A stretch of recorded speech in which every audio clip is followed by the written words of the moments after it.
It was a Tuesday morning like any other, the kind of day where routine dulls the edges of life, and the hours stretch without surprises. But something was different, something I couldn't quite put my finger on.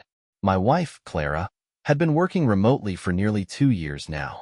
Her job as a project manager for a tech company required constant communication with her colleagues, and her phone seemed to buzz more than ever.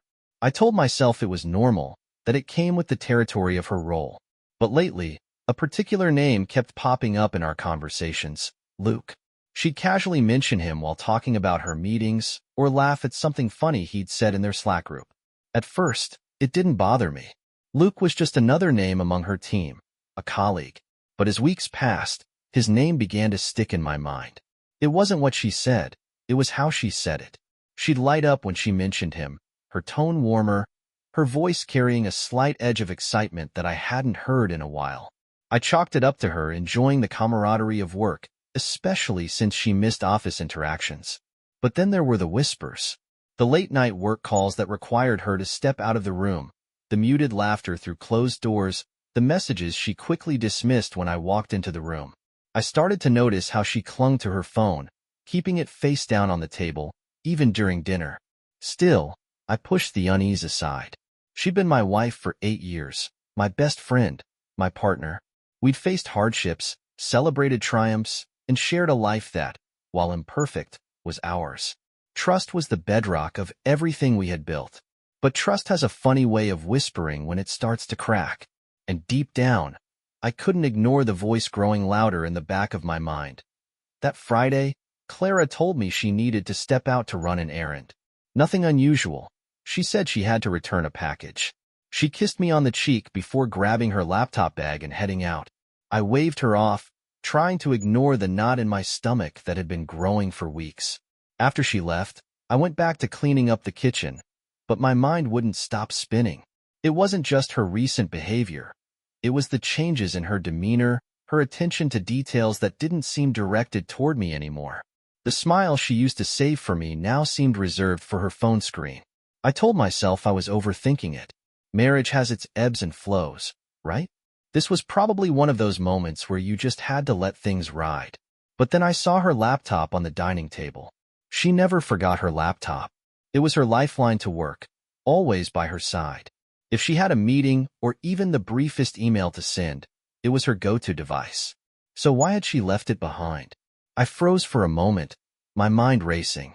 The right thing to do would have been to ignore it, to respect her privacy. But the wrong thing was just sitting there, humming softly as if it wanted me to look closer. Before I could stop myself, I sat down and opened it. The screen came to life, asking for her password. My hands hovered above the keyboard, torn between guilt and curiosity. I told myself this wasn't about snooping. It was about peace of mind. I knew Clara well enough to guess her password. It was our wedding date. My fingers hesitated for only a moment before typing it in. And just like that, I was in. The first thing I noticed was a string of notifications on her Slack account. Most were work-related, but one name stood out: Luke. There were dozens of messages from him in their private chat. I told myself it was work, just work. But as I clicked into their conversation, the words on the screen hit me like a punch to the gut. It started innocently enough, small talk about projects and deadlines. But then the tone shifted. Luke, you always brighten my day. You know that? Clara. Oh, stop it. You're going to make me blush. Luke, I mean it. If I had to choose my favorite part of the job, it'd be working with you. Clara, that's sweet. I feel the same way. My hands tightened into fists as I scrolled further, my heart pounding in my ears. The messages grew more intimate. Inside jokes. References to moments they'd clearly shared without me knowing. Then a message from Luke made my breath catch. Luke, when can I see you again? Again. The word rang in my mind like an alarm. My chest tightened as I stared at the screen, unsure what to feel. Anger, sadness, disbelief. It was all there, swirling in a chaotic storm. I had no proof that things had gone beyond words, but the emotional betrayal was enough to shatter something inside me. This wasn't the Clara I thought I knew, the woman I'd shared my life with. I closed the laptop and sat in silence, the weight of what I'd seen pressing down on me. For the first time, I allowed myself to question everything. Had I been blind? Or had she been this good at hiding it? When Clara returned an hour later, she walked into the kitchen, smiling as if nothing had changed. She kissed my cheek, asked how my morning had been, and grabbed her laptop without a second glance. I forced myself to act normal, to pretend I hadn't just uncovered the first crack in our life together. But inside, I was a storm waiting to break. That night, Clara seemed lighter. She laughed more during dinner, told me a funny story about one of her coworkers, and even suggested we watch a movie together afterward. For a moment, I almost believed things were fine, but they weren't. I couldn't unsee what I had found. Every time she smiled at me, every time she glanced at her phone and smirked, I wondered, was she laughing at something Luke had sent her? The movie played on the TV, but I barely registered it. Clara leaned against me, her head resting on my shoulder like old times, but I couldn't relax. My mind was replaying those messages over and over again, filling in the blanks with scenes I didn't want to imagine. I told myself I couldn't jump to conclusions. Just because they were flirting didn't mean she had acted on it. But that word, again, was seared into my memory. It haunted me, taunting me with the possibility that my wife had already crossed a line. That night, as she slept beside me, I stayed awake. The glow of her phone caught my eye on the nightstand. My heart pounded as I stared at it. I knew her passcode. It was the same as her laptop, our wedding date. But opening it felt like stepping onto a slippery slope I couldn't climb back up. Did I really want to know more? What if I found something I couldn't come back from? After what felt like an eternity, I reached for the phone. My hands shook as I entered the passcode, half hoping it wouldn't work. But it did. Her messages were filled with the usual chatter, texts from family, friends, and colleagues. But Luke's name stood out like a red flag. I clicked on their thread, scrolling through their conversations, already bracing for the worst. And there it was. Luke, I can't stop thinking about last Friday. Clara, you're going to get me in trouble saying things like that. Luke, only if someone finds out. Besides, you didn't seem worried about trouble then. Clara, you're impossible. Luke, that's why you like me. My stomach turned as I scrolled further, piecing together fragments of their affair. Mentions of meeting at a hotel. Late-night calls disguised as work emergencies. Their conversations were laced with inside jokes and veiled references to things I wasn't supposed to know. The weight of it crushed me. This wasn't just a harmless flirtation. It was real. I locked her phone and placed it back on the nightstand, my hands trembling. Clara stirred in her sleep, murmuring something I couldn't make out.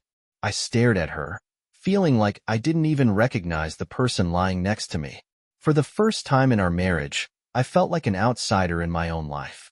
I had built this world for us, a home, a life we could be proud of. And now it felt like she was ripping it apart piece by piece, all while pretending everything was fine. But I couldn't confront her. Not yet. I needed more than screenshots and messages.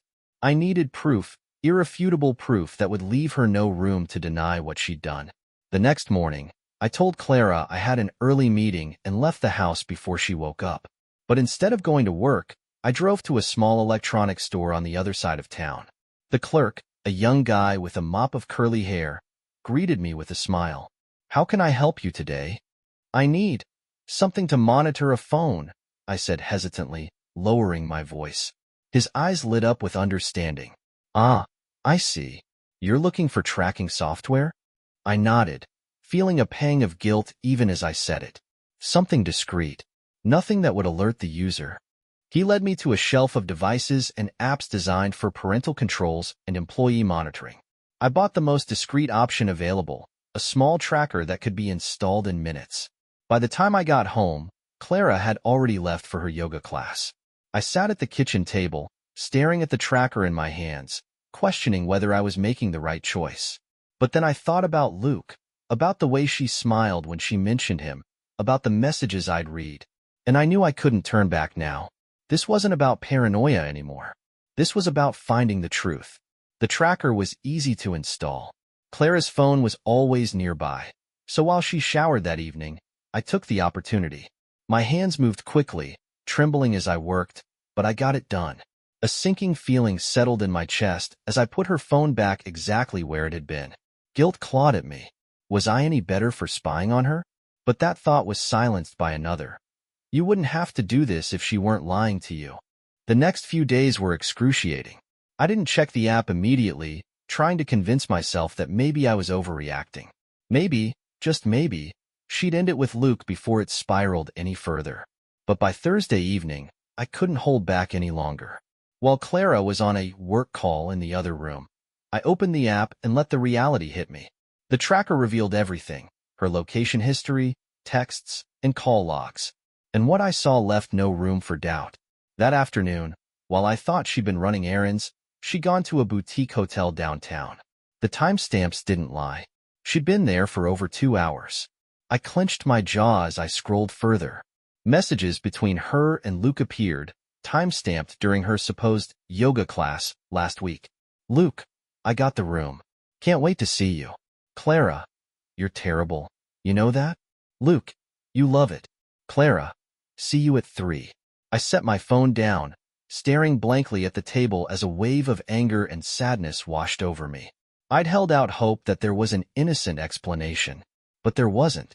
The next morning, I called in sick to work. Clara had told me she had a meeting downtown and would be gone most of the day. As soon as her car disappeared down the street, I grabbed my keys and followed her. My hands gripped the steering wheel tightly as I trailed her car at a safe distance. My heart pounded as we neared the city, each turn confirming what I already knew.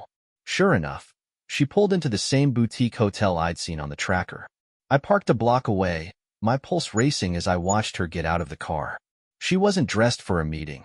Her sleek black dress and carefully styled hair screamed date night, not work. She walked into the hotel, confident, unaware of the storm brewing just behind her. I waited, torn between storming in after her and holding back. But if I confronted her now, she'd deny everything. No, I needed more. I grabbed my phone and snapped a few photos of her walking into the hotel. Then I stepped out of the car and followed her inside, keeping my distance. The lobby smelled of polished wood and expensive cologne, a place designed for discretion. Clara had already disappeared into the elevator, but the front desk clerk noticed me lingering. "Can I help you, sir?" she asked politely. I hesitated, then forced a smile. "No, just waiting for someone." The elevator dinged, and a man stepped out. My stomach twisted as I recognized him instantly. Luke. He was tall, dark-haired, and exuded the kind of confidence that made my blood boil. He adjusted his jacket, glanced around casually, and headed toward the same elevator Clara had used. I clenched my fists, barely able to contain the anger bubbling inside me. But I stayed back, waiting as he stepped into the elevator and disappeared from view. It was all the confirmation I needed. I walked back to my car, feeling numb as I stared at the photos on my phone. Clara's betrayal wasn't just a theory anymore. It was fact, caught in real time. That night, when she came home, she was all smiles. She kissed me on the cheek, asking how my day was, completely oblivious to the fact that I'd followed her. I played along, pretending everything was fine. But as she chatted about her busy meetings, I felt a strange calmness settle over me. If Clara thought she could keep lying to my face, she was wrong. And if Luke thought he could waltz into my life and destroy everything I'd built, he was about to learn the hard way what kind of man I really was. The following days were a blur of quiet rage and calculated planning. I didn't sleep much. Instead, I spent my nights reviewing everything: photos, tracker logs, and the incriminating messages between Clara and Luke. Each piece of evidence felt like another nail in the coffin of our marriage. I knew that if I confronted her too soon, she'd find a way to twist things.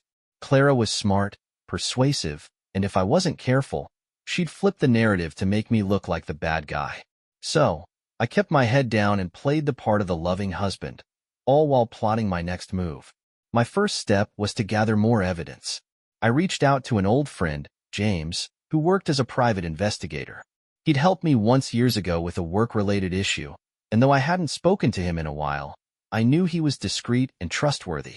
When I called him, James didn't ask many questions. "You're sure about this?" he asked after I explained the situation. "I need proof," I said.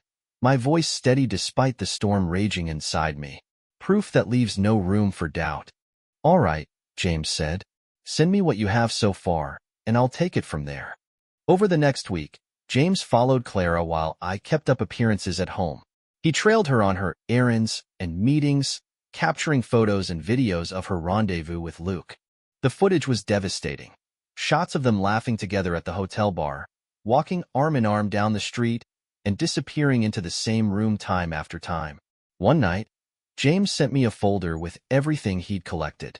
I sat alone in the living room, staring at the screen as my worst fears played out before me. There was no denying it now. Clara had built an entirely separate life, one she kept hidden from me for months. The next day, James called with an update. I got something you might find interesting, he said. What is it? I asked, my heart pounding. She's not just seeing him, James replied. She's using your money to fund it. I froze. What do you mean? I traced some of her transactions, James said.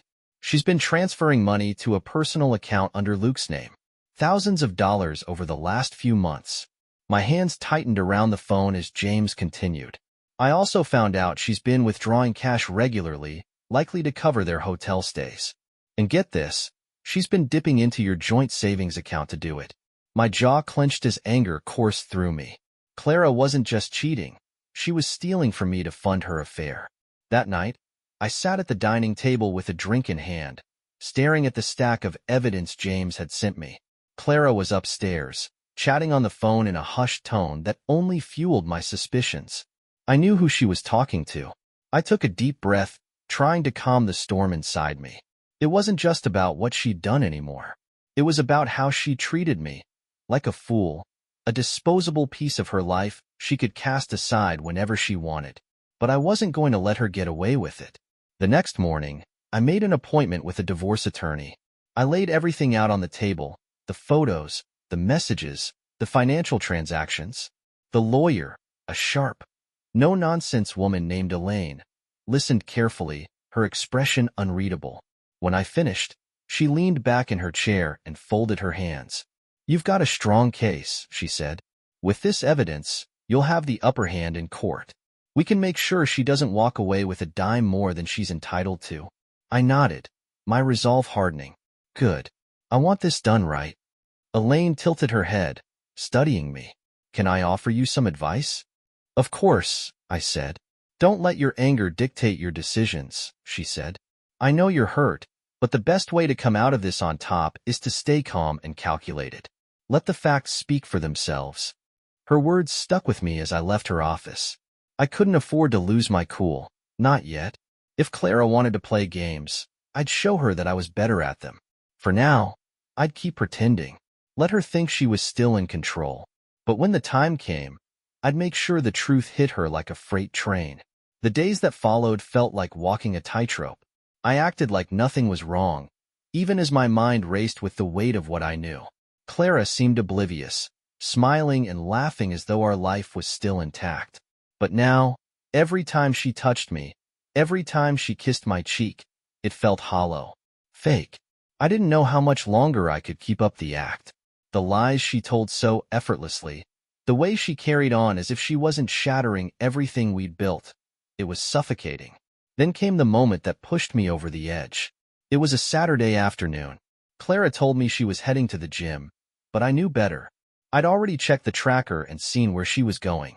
The same boutique hotel downtown. This time, I decided I wouldn't stay in the shadows.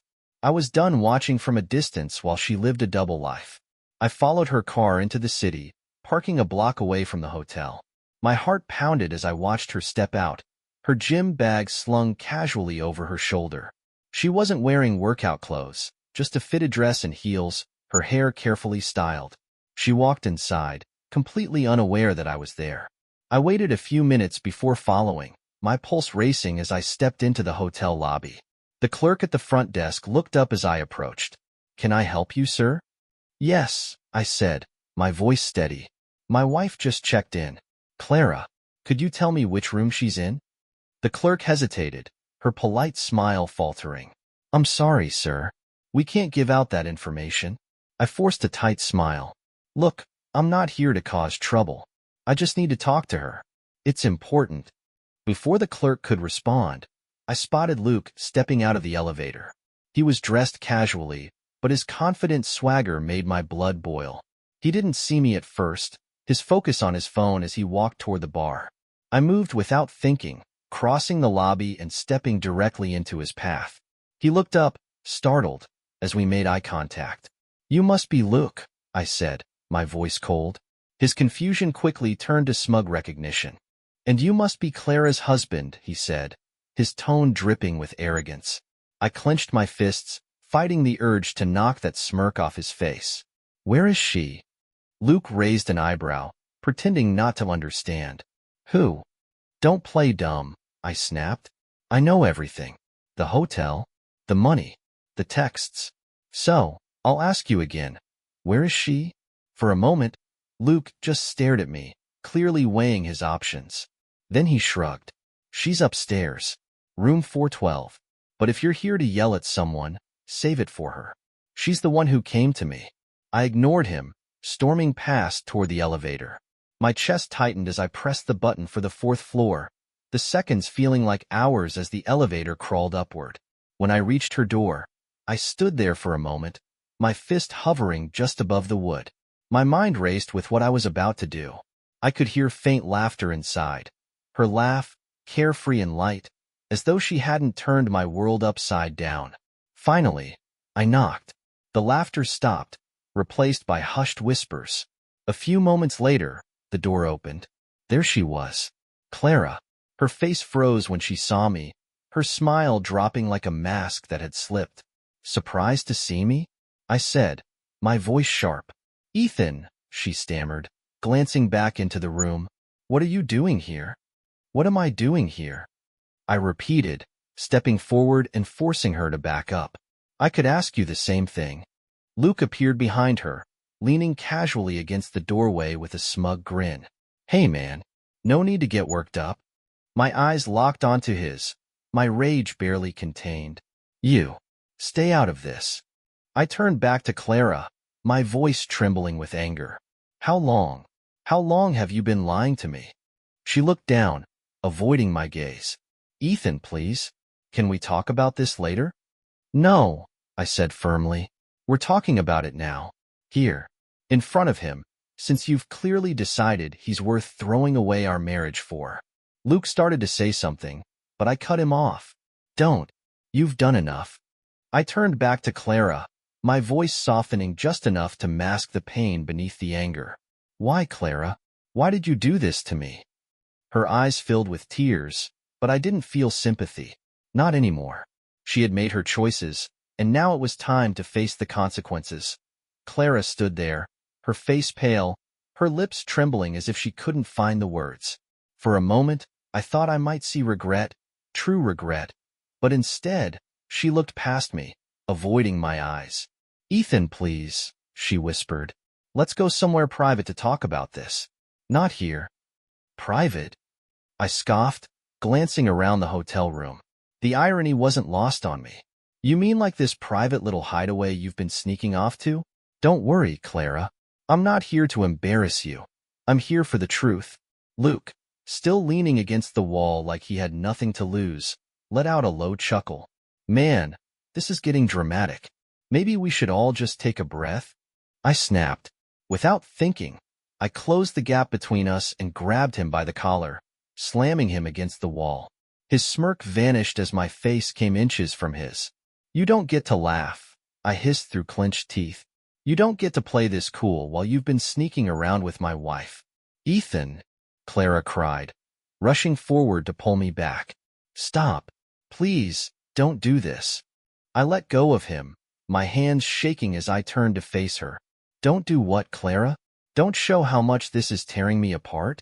Don't hold this smug bastard accountable for what he's done to my family?" Luke straightened his jacket, glaring at me but keeping his distance. "Look, I didn't force her to do anything, all right? She came to me. If you've got a problem, take it up with her." His words hit like a slap, but not because they were untrue. Deep down, I knew he was right. Clara had made her choice, and while he was the catalyst, She was the one who had betrayed me. I turned to her, my voice breaking. How could you do this, Clara? After everything we've been through, everything I've done for us, how could you throw it all away? She finally met my eyes, tears streaming down her cheeks. I didn't mean for it to happen, she said, her voice trembling. It just did. I shook my head, laughing bitterly. That's your excuse? It just happened? Clara, we've been married for 8 years. You don't just stumble into an affair. She wiped at her tears, her voice rising in frustration. You don't understand, Ethan. You've been so distant lately, so caught up in work and everything else. I felt invisible. And then Luke, he noticed me. He made me feel alive again. I stared at her, the weight of her words settling on my chest. Alive? I repeated, my voice hollow. You felt alive by tearing our life apart? By lying to me, to my face, every single day? That's what it took for you to feel alive. She broke down then, covering her face with her hands as sobs racked her body. But I couldn't bring myself to comfort her. I didn't have it in me anymore. Luke shifted uncomfortably, finally realizing this wasn't his fight. I'll leave you two to talk, he mumbled, edging toward the door. Don't bother, I said sharply, my voice stopping him in his tracks. You've already done enough damage. But let me make one thing clear. If I ever see you near her again, you'll regret it.